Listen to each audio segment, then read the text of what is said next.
Hello everyone, welcome to video number 3 in my 3-part video series.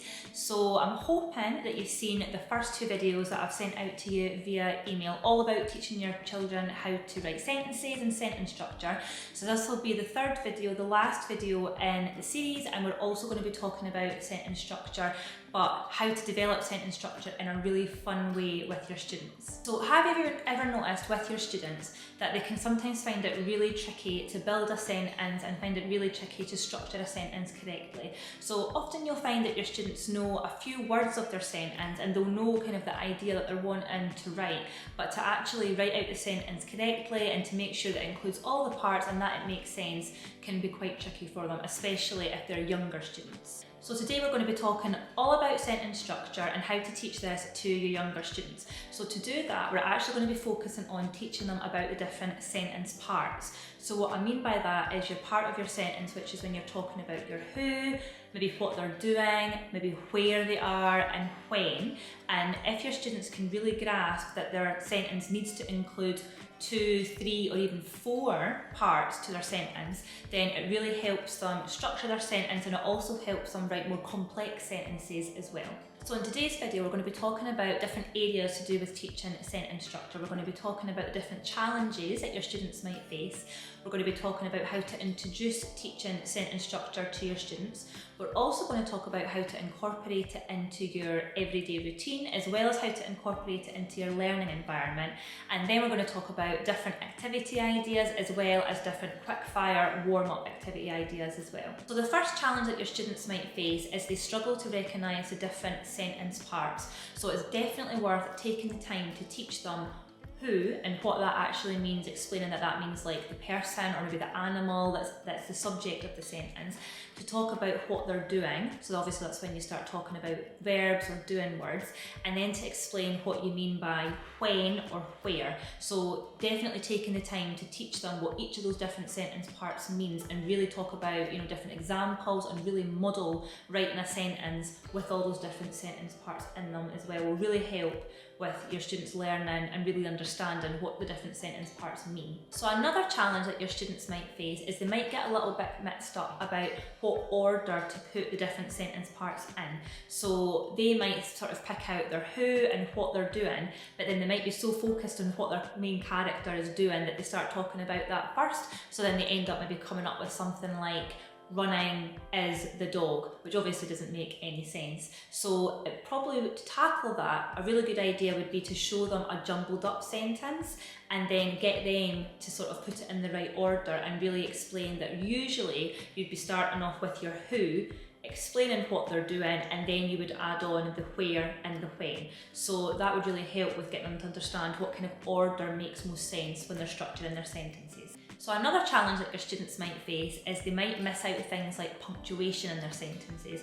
So this can sometimes happen if your students are maybe thinking about too many things. So if they're trying to write a sentence which has the who, what they're doing, the where and the when, that's 4 different sentence parts they're trying to think about, especially if they're coming up with their own ideas for these sentence parts. They might miss out things like capital letters, also punctuation like full stops or exclamation marks or something. So it definitely would be worth spending some time once they've written their sentence to encourage them to read back, make sure they're not missing anything.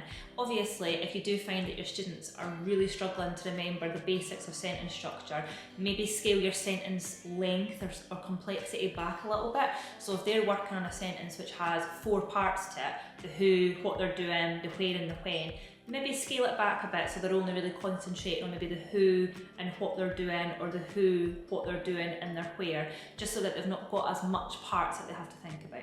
So another challenge that your students might face is expanding their sentences when they're ready to. So your students might get really comfortable writing sentences with maybe 2 sentence parts where they're talking about the who and what they're doing. But to then take it to that next level, to get them to write a little bit more complex sentences, can be a bit tricky for them. So this is actually where one of the activities that I'm going to show you in a little second comes in, because it supports them to do that. It means that they're not having to try and think of the ideas on their own. So my roll and write a sentence activity really helps students with that, because they have these sentence building mats where they can actually roll the dice. So even the choice part can be taken, out of their hands.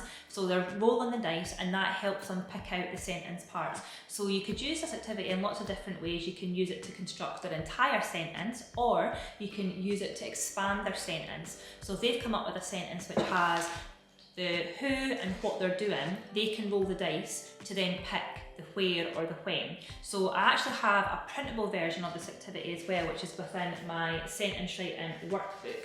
So this is just a little example of one of the sentence writing mats here, and this just has the who and what they're doing. So as you can see here, they roll the dice along the top, and it lets them pick out the who, depending on what number they roll and get, and then they can also roll the dice again to help them pick out the what they're doing. And we actually have more complex sentences as well, so if you're wanting to write a sentence with 3 parts or 4 parts, you also have this example here, which means they have a sentence with 3 parts. So giving them a support resource like this, obviously you don't need to use something like this, you can make something similar yourself. You could even put prompts up on your smartboard or things.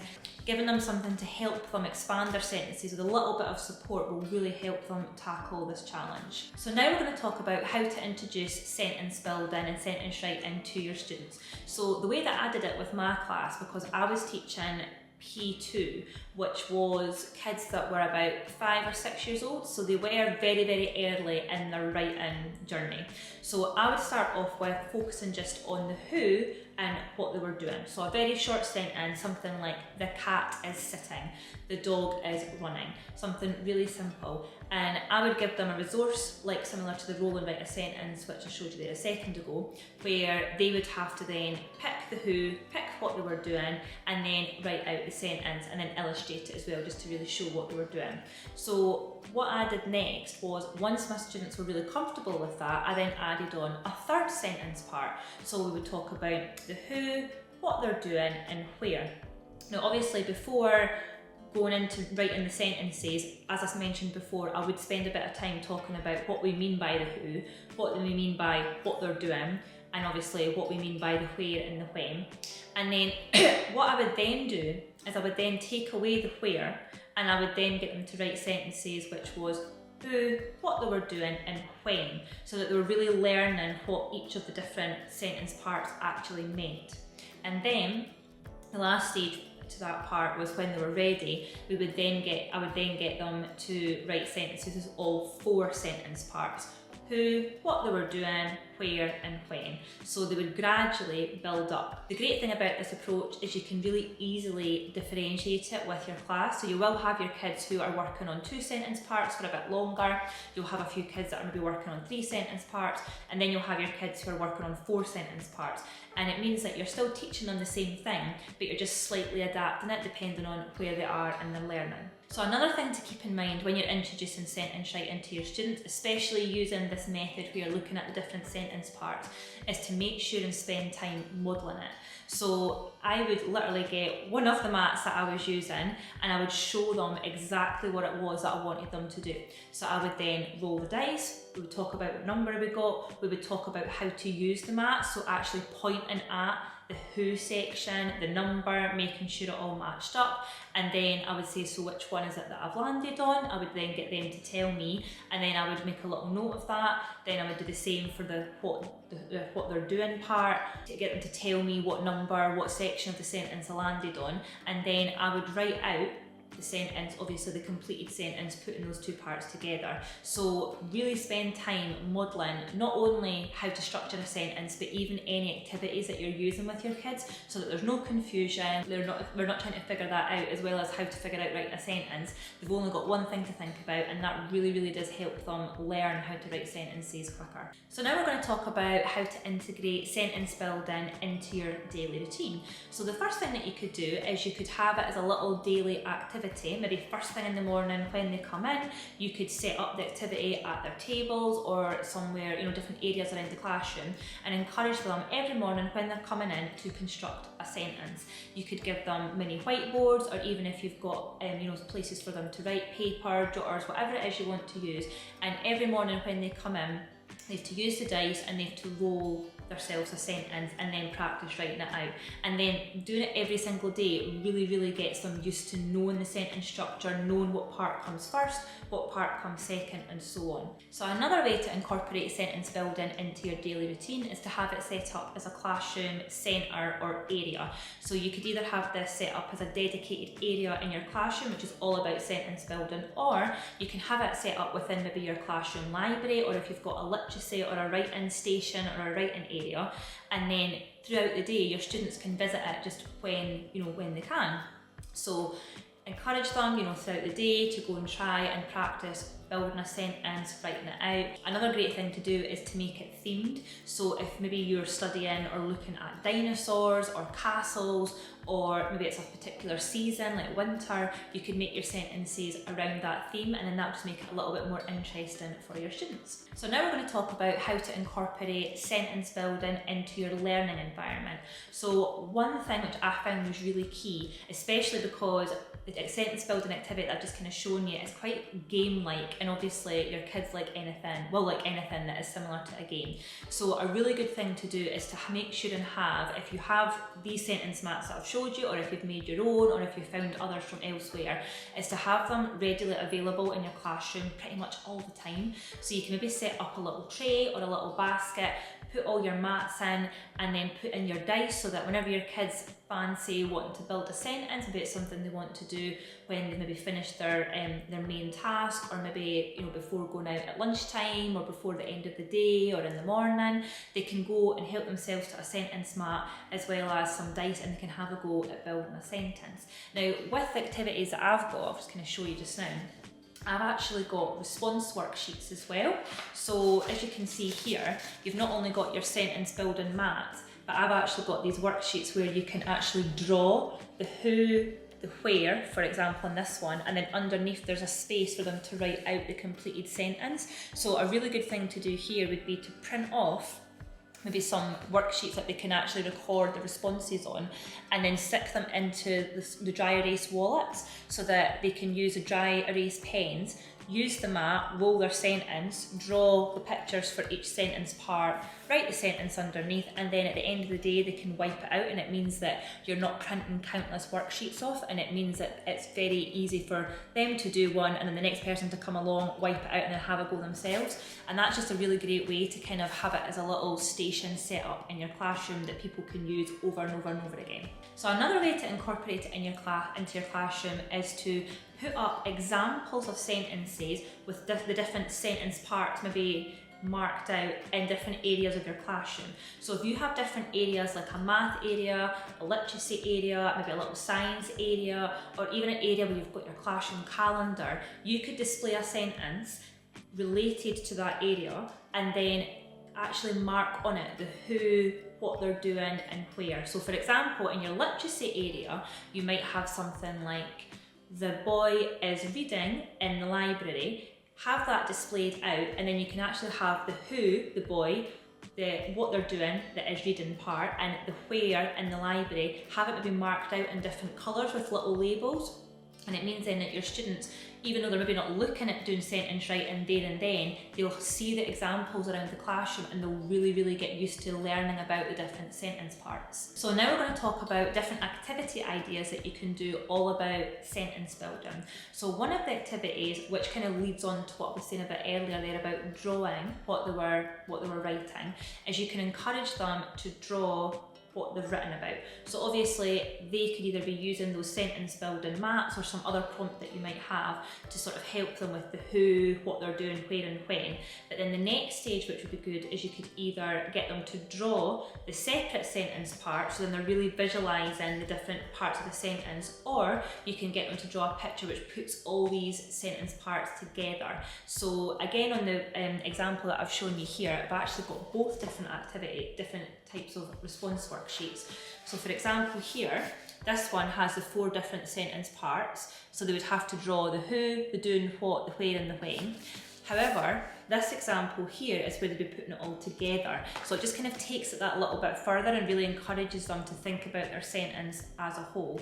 So another thing that you could do which would obviously be for ones that are not needing as much support, is they can maybe come up obviously with their own sentence, with their who, what they're doing, where and when, and then they could then go and draw that independently without using these kind of support worksheets. So it just really depends on where your students are with their learning, with their writing. So another fun activity that you could do in your classroom is you could have like a group sentence challenge. So what you could do is you could maybe have, if you're looking at 4 sentence parts, you could maybe have groups of 4 children, and then your children could then take it in turns to then write or add on different sentence parts. So your first child could then roll the dice, pick out the who, they could then maybe start writing that sentence out. Then your second child could roll and then pick out what they're doing. Your third child could roll and pick out the where, and then the next one would pick out the when. And they could all sort of make a sentence together. And again, you could take this a step further. If your students don't really need to use the maths anymore, if they're maybe coming up with their own ideas,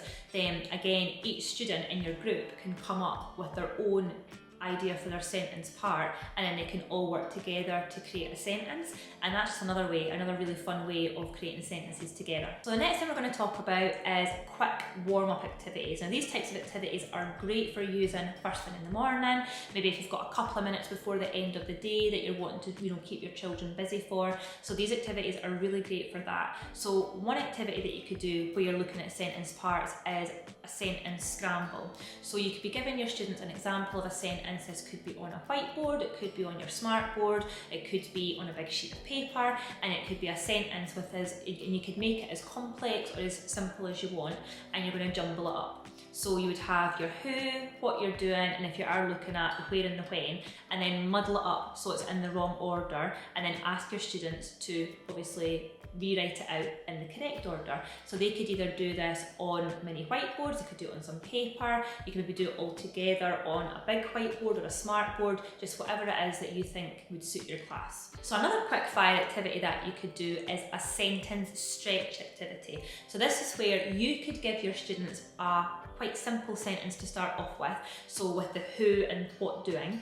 For example, maybe the cat is jumping, and then you could ask your students to make that sentence longer by either adding on the where or the when or both, just depending on where your students are with their learning. And again, you could even differentiate this further by either giving your students some support materials like the roll and write sentence mats that I just showed you there, or you could get them to come up with their own ideas. So that's a really, really great activity that you can easily do, and it means that it's quite quick to do because you're not asking your students to come up with a sentence from scratch, you're giving them something to start off with, and all they're doing is adding onto it. So as you can see, learning about sentence writing and sentence building, it doesn't have to be boring, you can make it really fun, and a great way to do that is to make it into a bit of a game. So by using an activity like I just showed you earlier, like my roll and write a sentence, they're building sentences, they're doing it through a sort of game kind of way of learning about it, and they're also learning about grammar, about sentence structure, and they're hopefully having fun with it as well. So just a little reminder that if you would like a copy of my roll and write a sentence activities, I'll leave it linked below, and also if you're interested in the actual printable copy, which has a few other activities in here as well, we've got some fixing sentence activities as well, and I didn't even mention, I do actually have another building sentence activity here where you've got the different sentence parts in this table, and then you can actually write 3 different sentences in the spaces above. So this also looks, that third activity there also looks at sentence structure, sentence building using the different sentence parts. So I'll leave this sentence workbook linked as well if you're interested. Obviously you don't need to use these, you can maybe make your own or you could source some from elsewhere, but they are available if you'd like them. So that is going to wrap up my third video in this 3-video series all about sentence writing. So if you have found these videos useful, I would really love it if you would either email me back, you can respond to this email where this video has been sent to you, or you could even comment under the video, you can let me know maybe some of the activities that you've used, or if there's anything in particular that you have found particularly useful. So thank you so much for watching, and I'll see you in hopefully some of my future videos that I'm going to do. Bye!